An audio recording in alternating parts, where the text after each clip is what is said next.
Hello दोस्तों, नमस्कार। आज हम हिंदी वर्णमाला का कंप्लीट रिवीजन करेंगे। तो दोस्तों, अगर हमारी वीडियो आप लोगों को पसंद आए तो वीडियो को लाइक कर देना और चैनल पर पहली बार आए हैं तो चैनल को सब्सक्राइब कर देना। तो दोस्तों, हम पहले देखते हैं हिंदी के बारे में कुछ जो फैक्ट दिए रहते हैं उसको जान लेते हैं। फिर इसके बाद वर्णमाला के चैप्टर को स्टार्ट करते हैं। हिंदी जो है फारसी भाषा का एक शब्द है। और हिंदी की लिपि क्या होती है? हिंदी की लिपि देवनागरी लिपि है। हिंदी की उत्पत्ति कैसे हुई है? हिंदी की उत्पत्ति संस्कृत, संस्कृत से पाली, पाली से प्राकृत, प्राकृत से अपभ्रंश, अपभ्रंश से अवहट, अवहट से प्राचीन और प्राचीन से होते हुए क्या है? हिंदी खड़ी बोली की उत्पत्ति हुई है। तो दोस्तों, ये जो है हमने हिंदी के फैक्ट के बारे में जानकारी ली है। अब हम देखेंगे जो हिंदी वर्णमाला क्या है। तो हिंदी वर्णमाला के बारे में देखेंगे तो वर्णमाला किसे कहते हैं? वर्णों के व्यवस्थित समूह को वर्णमाला कहते हैं। हिंदी वर्णमाला में कितने वर्ण होते हैं? 52 वर्ण होते हैं, जिसे क्या है 2 वर्गों में बांटा गया है। पहला क्या है? स्वर है, दूसरा क्या है? व्यंजन है। चलिए हम देखते हैं कुछ फैक्ट के बारे में। जैसे यहाँ पर दिया गया, भाषा की सार्थक इकाई क्या होती है? वाक्य। और सबसे छोटी इकाई यानी भाषा की छोटी इकाई क्या होती है? ध्वनियाँ, वर्ण होती है। जैसे अगर हम कह दें कि राम शब्द में कितने वर्ण हैं और कितने अक्षर हैं, तो अगर हम देखें तो राम शब्द में 4 वर्ण होते हैं और 2 अक्षर होते हैं। जैसे वर्ण को अगर हम देखेंगे तो कैसे देखेंगे?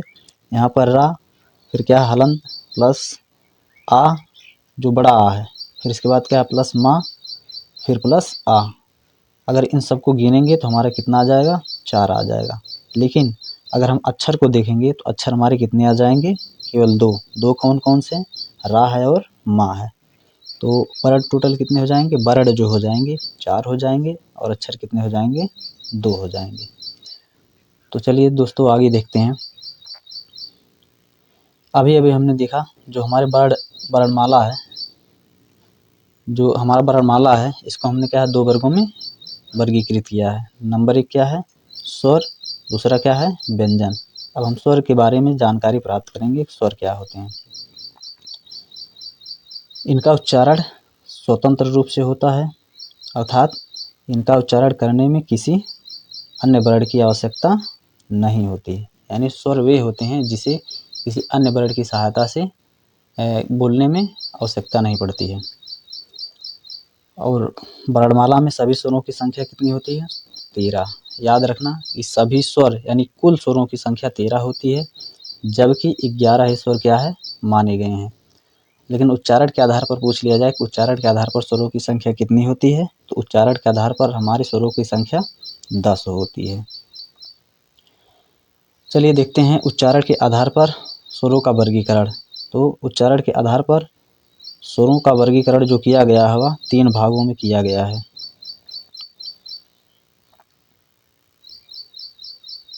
पहला क्या है? ह्रस्व स्वर, जिसको बोलने में क्या है? एक मात्रा का समय लगता है, यानी कम समय लगता है। उसे क्या कहते हैं? ह्रस्व स्वर कहते हैं। और इन्हें ही क्या कहते हैं? मूल स्वर भी कहते हैं। इनकी संख्या कितनी है? 4 है। और ये कौन कौन से होते हैं? छोटा आ, छोटी ई, छोटा ऊ और री। फिर इसके बाद देखते हैं दूसरा क्या है? दीर्घ स्वर, जिनको बोलने में ह्रस्व स्वर की अपेक्षा अधिक समय लगता है, उसे दीर्घ स्वर कहते हैं और इसे ही द्विमात्रिक स्वर भी कहते हैं। और तीसरा क्या है? प्लुत स्वर, जिसमें सबसे अधिक समय लगता है, यानी 3 मात्रा का समय लगता है, उसे क्या कहते हैं? प्लुत स्वर कहते हैं। जैसे ओम, आ करके है, इस तरह से। तो ये सभी क्या है? प्लुत स्वर हैं। प्लुत स्वर कैसे? इस तरह से एक आ होता है, यही क्या है? प्लुत स्वर है। अब देखिए जो दीर्घ स्वर होता है इसको भी 2 भागों में बांटा गया है। पहला है मूल दीर्घ, दूसरा है संयुक्त दीर्घ। मूल दीर्घ की संख्या कितनी है? 3 है। संयुक्त दीर्घ की संख्या कितनी है? 4 है। मूल दीर्घ में कौन कौन आते हैं? बड़ा आ, बड़ी ई और बड़ा ऊ। और संयुक्त दीर्घ में कौन कौन से आते हैं? संयुक्त दीर्घ में ए, ऐ, ओ और औ आता है। चलिए देखते हैं अयोगवाह वर्ण कौन कौन से होते हैं। तो अयोगवाह वर्ण जो होते हैं अंग और आ होते हैं, जिनकी गणना ना तो स्वर में होती है और ना ही व्यंजन में होती है, उन्हें क्या कहते हैं, अयोगवाह वर्ण कहते हैं। इनकी संख्या कितनी होती है, 2 है। अभी अभी हमने देखा अंग और आ को क्या कहते हैं, अयोगवाह वर्ण कहते हैं। फिर अनुस्वार, अनुस्वार क्या है, अंग, अंग को हम क्या कहते हैं, अनुस्वार कहते हैं। यह स्वतंत्र स्वर होता है, इसका उच्चारण नाक से होता है। तो अनुस्वार का उच्चारण किससे होता है, नाक से होता है। फिर क्या है अनुनासिक, अनुनासिक क्या है, इसका उच्चारण मुंह और नाक दोनों से होता है। और अंग, अंग जिस पर क्या है, चंद्र बिंदु लगा हो, जैसे अंग इसी तरह से लिखा है और इस पर क्या है, चंद्र बिंदु लगा है, तो इसे क्या कहेंगे, अनुनासिक। और केवल अगर बिंदु लगा है तब उसे क्या कहेंगे, अनुस्वार कहेंगे। फिर क्या है विसर्ग, विसर्ग क्या होते हैं, इनका उच्चारण हा की तरह होता है, आहा, आ क्या है, विसर्ग है। फिर देखते हैं आगत स्वर, आगत स्वर क्या है, जो स्वर दूसरी भाषाओं से आ गए हैं उन्हें क्या कहते हैं, आगत स्वर कहते हैं। जैसे ऑ, ऑफिस, डॉक्टर, तो ये सभी क्या हैं, आगत स्वर हैं, जो क्या है दूसरी भाषाओं से आए हुए हैं। फिर देखते हैं जीभ के प्रयोग के आधार पर स्वर के कितने भेद होते हैं। तो जीभ के प्रयोग के आधार पर स्वर के कितने भेद होते हैं, 3 भेद होते हैं। नंबर 1 अग्रस्वर, अग्रस्वर में जीभ का आगे का भाग कार्य करता है। जब हम उच्चारण करते हैं तो इसमें जीभ का क्या है, आगे का भाग कार्य करता है, यानी अग्रभाग कार्य करता है। इनकी संख्या कितनी है, 4 है। और ये कौन कौन से हैं, छोटी ई, बड़ी ई, ए और अ, इन सबको क्या कहते हैं, अग्रस्वर कहते हैं। फिर दूसरा है मध्य स्वर, मध्य स्वर की संख्या कितनी है, 1 है। इसमें क्या है, जो जीभ का मध्य भाग कार्य करता है। जब हम इसका उच्चारण करते हैं तो जीभ का मध्य भाग कार्य करता है। और ये कौन सा है, आ, यानी छोटा आ, ह्रस्व आ। फिर देखते हैं तीसरा, तीसरा क्या है, पश्च स्वर है। पश्च स्वर की संख्या कितनी है, 5। तो पश्च स्वर की संख्या 5 है, जिसमें उच्चारण करते समय जीभ का पश्च भाग कार्य करता है। और ये कौन कौन से हैं, बड़ा आ, छोटा ऊ, बड़ा ऊ, ओ और औ, ये सभी क्या कहलाते हैं, पश्च स्वर कहलाते हैं। फिर देखते हैं मुख द्वार खुलने के आधार पर स्वर के कितने भेद होते हैं। तो मुख द्वार खुलने के आधार पर स्वर के जो भेद होते हैं वह कितने होते हैं, 4 होते हैं। नंबर 1 विवृत, इनके उच्चारण में मुख द्वार लगभग पूरा क्या खुल जाता है। और इसमें कौन सा स्वर आता है, बड़ा आ आता है। दूसरा क्या है, अर्ध विवृत, जिसमें मुंह का लगभग आधा भाग खुलता है। और इसमें कौन कौन सा आता है, छोटा आ, ए और औ आते हैं। संवृत, संवृत का मतलब जिसमें लगभग मुंह क्या है, बंद रहता है। और इसमें कौन कौन से स्वर आते हैं, छोटी ई, बड़ी ई, छोटा ऊ और बड़ा ऊ, ये सभी क्या हैं, संवृत हैं। और अर्ध संवृत, हमारा चौथा क्या है, अर्ध संवृत। अर्ध संवृत में क्या कौन कौन से स्वर आते हैं, ए और औ, ए और ऊ आते हैं, औ नहीं, ए और ऊ, ये क्या है, अर्ध संवृत हैं।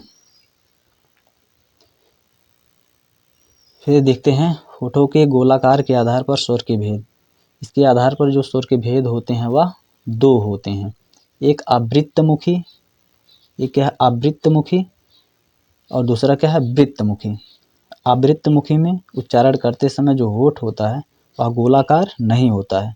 और इसमें छोटा आ, बड़ा आ, छोटी ई, बड़ी ई, ए, ऐ, ये सभी आते हैं। यानी ये सभी स्वर क्या हैं, आवृत्तमुखी कहलाते हैं। और वृत्तमुखी कौन से, वृत्तमुखी जो होते हैं इसमें उच्चारण करते समय इसमें जो है, जब उच्चारण करते हैं तो होठ गोलाकार हो जाते हैं। यानी वृत्तमुखी ऐसे, वृत्तमुखी में ऐसे स्वर आते हैं जिनका हम उच्चारण करते हैं और हमारे होठ क्या है, गोलाकार हो जाते हैं, तो उसे क्या कहते हैं, वृत्तमुखी कहते हैं। इसमें कौन कौन से आते हैं, छोटा ऊ, बड़ा ऊ, ओ और औ, ये सभी क्या हैं, वृत्तमुखी हैं। हाँ, और एक बात याद रखना, यहाँ पर जो छोटा आ होता है इसको क्या कहते हैं? उदासीन स्वर कहते हैं। छोटा आ को क्या कहते हैं? उदासीन स्वर। हमने स्वर के बारे में कंप्लीट यहाँ पर पढ़ लिया है। अब देखेंगे व्यंजन। व्यंजन के बारे में जानेंगे, व्यंजन क्या होते हैं, कितने प्रकार के होते हैं। तो यहाँ पर हम देखते हैं, जिन वर्णों का उच्चारण स्वर की सहायता से किया जाता है वे व्यंजन वर्ण कहलाते हैं। व्यंजन हमेशा अधूरे होते हैं। व्यंजन का शुद्ध रूप का, प, हलंत वाला होता है। इन्हें स्वर की सहायता से, कहने का मतलब जितने भी व्यंजन होते हैं उनके नीचे क्या होता है? हलंत होता है। जैसे का है, का को हम कैसे लिखेंगे? का हलंत प्लस आ। पा है, पा के साथ हलंत है, और ये क्या है? आ है। यानी स्वर की सहायता से हम इसको बोलते हैं। बिना स्वर की सहायता से व्यंजन को नहीं बोल सकते हैं।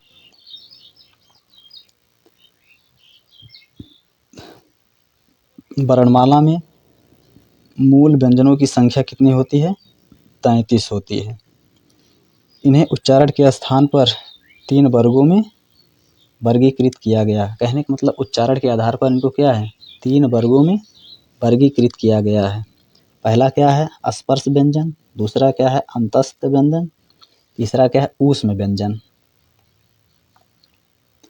अब जानेंगे स्पर्श व्यंजन कौन से होते हैं।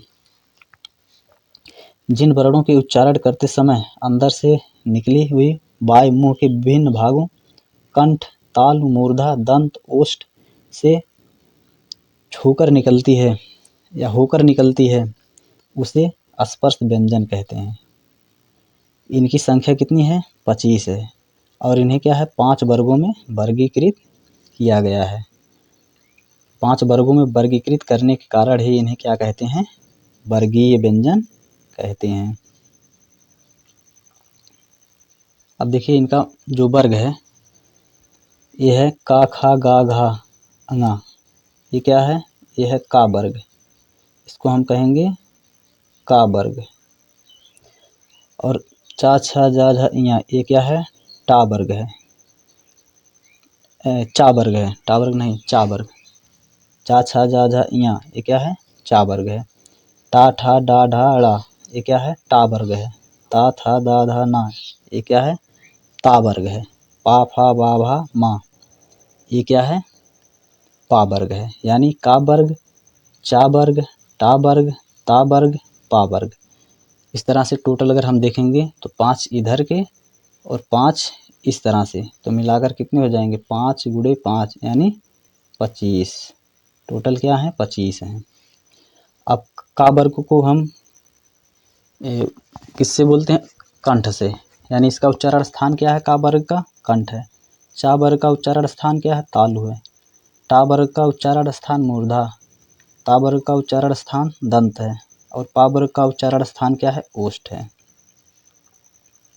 इसको याद रखना। फिर देखते हैं अंतस्थ व्यंजन। हमारा दूसरा क्या है? अंतस्थ व्यंजन। इनका उच्चारण पारंपरिक वर्णमाला अर्थात स्वर और व्यंजन दोनों के मध्य किया जाता है, इसीलिए इन्हें अंतस्थ व्यंजन कहा जाता है। इनकी संख्या कितनी होती है? 4 होती है। और ये कौन कौन से होते हैं? या, रा, ला और वा। या किससे बना हुआ है? ई और आ मिलकर। रा किससे बना हुआ है? री और आ मिलकर। ला किससे बना है? री और आ मिलकर।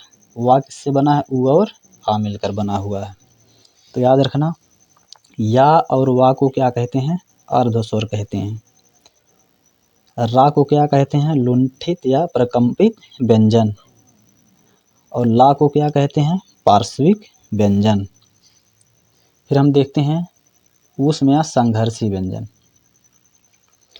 इनका उच्चारण करते समय अंदर से निकली हुई वायु संघर्ष करते हुए बाहर निकलती है, इसीलिए इन्हें क्या कहते हैं? संघर्षी व्यंजन कहते हैं।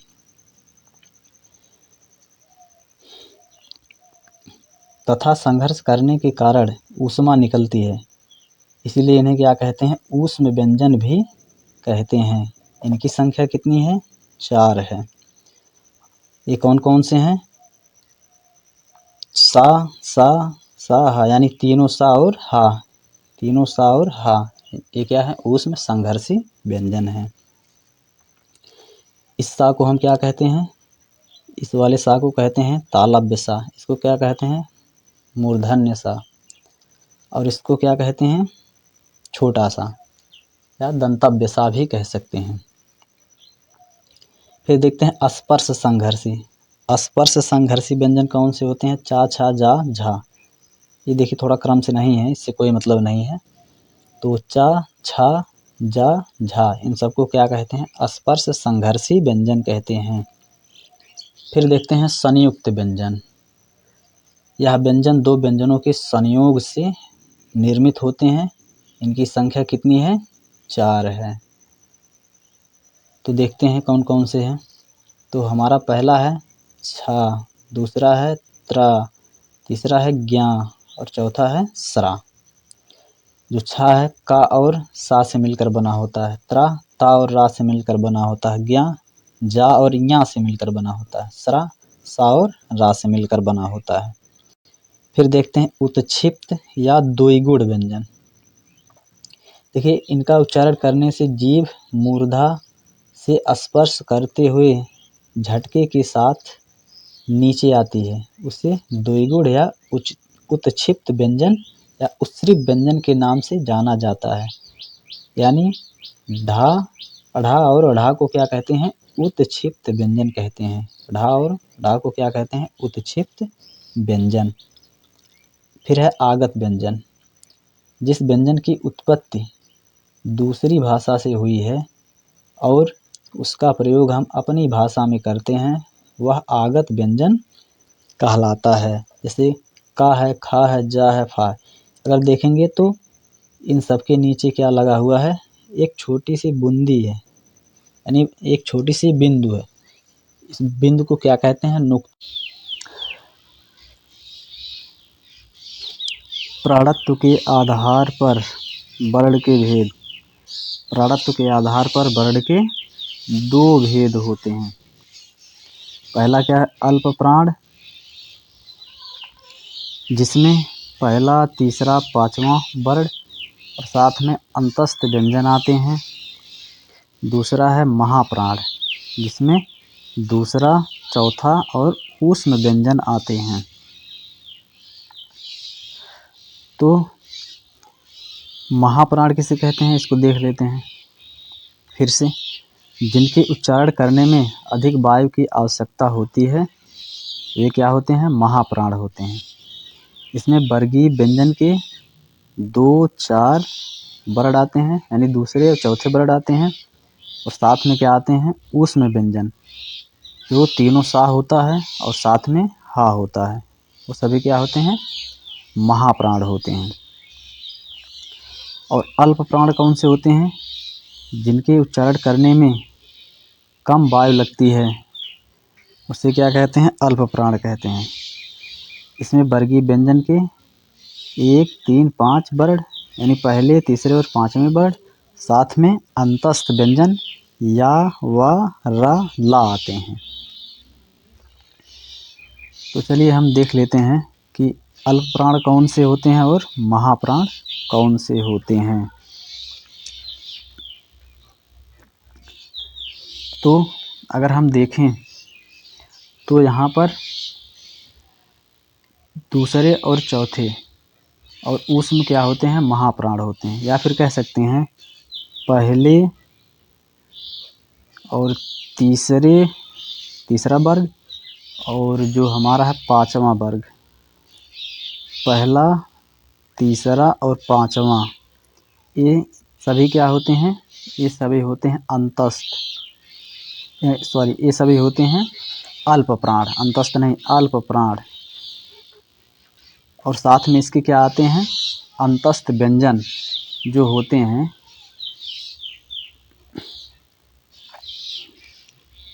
या, वा, रा, ला, या, वा, रा और ला, ये सभी क्या होते हैं, अल्प प्राण होते हैं। बाकी जो है दूसरे और चौथे वर्ग के जो व्यंजन होते हैं, दूसरे और चौथे और साथ में क्या है, साथ में तीनों सा और हा, वो सभी क्या होते हैं, महाप्राण होते हैं।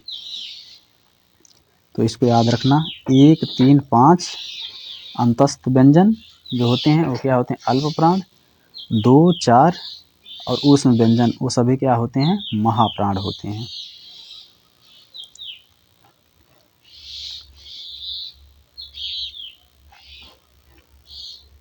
फिर देखते हैं स्वर तंत्री के कंपन या झनकार या तारत्व के आधार पर वर्ण के भेद। तो इसके आधार पर भी जो होते हैं वर्ण के 2 भेद होते हैं। इसके आधार पर वर्ण के कितने भेद होते हैं, 2 भेद होते हैं। पहला क्या है, अघोष, दूसरा क्या है, सघोष। अघोष में पहले, दूसरे और तीनों सा आते हैं, और सघोष या घोष में तीसरा, चौथा, पांचवा वर्ग का व्यंजन या, रा, ला, वा, हा और सभी स्वर वो सभी क्या होते हैं, सघोष होते हैं। तो अघोष क्या है, इसको देखते हैं। इनके उच्चारण करने में स्वर तंत्री कंपन या झनकार उत्पन्न नहीं होता है। इसमें वर्गीय व्यंजन के पहले, दूसरे वर्ण तथा तीनों सा आते हैं। घोष या सघोष, घोष या साघोष, इनके उच्चारण करने में स्वर तंत्री में कंपन या झुनकार उत्पन्न होता है। इसमें वर्गीय व्यंजन के तीसरे, चौथे, पांचवें वर्ण और साथ में या, रा, ला, वा, हा और इसके साथ क्या है, सभी स्वर ये सभी आते हैं। यानी हम कह सकते हैं कि पहले दूसरे सा यानी तीनों सा को छोड़कर जो भी आएंगे वो सभी क्या होते हैं, सघोष। बाकी पहला, दूसरा और तीनों सा क्या होते हैं, अघोष होते हैं। फिर आगे देखते हैं द्वित्व व्यंजन। जब एक ही व्यंजन 2 बार आ जाए तब उसे क्या कहते हैं, द्वित्व व्यंजन या युग्मक ध्वनि कहते हैं। जैसे दिल्ली में ला 2 बार आया है, इसलिए इसे क्या कहेंगे, द्वित्व व्यंजन। फिर क्या है, संयुक्त ध्वनि। जब एक स्वर के सहारे 2 वर्ण बोले जाएं तब उसे क्या कहते हैं, संयुक्त ध्वनि कहते हैं। जैसे क्या है, प्या है, प्रा है, ये सभी क्या है, संयुक्त ध्वनि है। उसके बाद हम देख लेते हैं वर्णों का उच्चारण स्थान। तो वर्णों का उच्चारण स्थान जो है, कंठ से यहाँ से लेकर यहाँ तक जो बोले जाते हैं वो सभी कंठ से बोले जाते हैं। तालु से कौन बोले जाते हैं, यहाँ से लेकर यहाँ तक तालु से बोले जाते हैं, यानी तालु से उच्चारण स्थान होता है। फिर यहाँ से लेकर यहाँ तक जो है ये सभी मूर्धा से इनका उच्चारण होता है। फिर यहाँ से लेकर यहाँ तक इन सब का दंत से उच्चारण होता है। फिर यहाँ से लेकर यहाँ तक जो है इनका उच्चारण ओष्ठ से होता है। कंठ तालु से ए और अ का उच्चारण कंठ तालु से होता है। ओ और औ का उच्चारण कंठ ओष्ठ से होता है। वा का उच्चारण दंत ओष्ठ से होता है। बाकी अंगा, या, डा और ना, मा इन सब का उच्चारण किससे होता है, नासिका, नाक, नासिक से होता है। तो इस तरह